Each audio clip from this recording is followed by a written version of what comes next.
که باور کن عاشقت بودم بعد از رفتنت.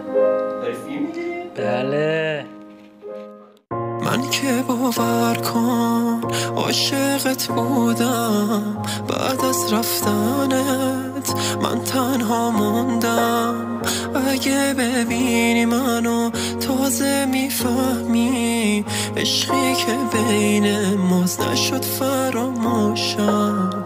من که باور کن عاشقت بودم بعد از رفتنت. من تنها موندم، اگه ببینی منو تازه میفهمی عشقی که بین ماست نشد فراموشم.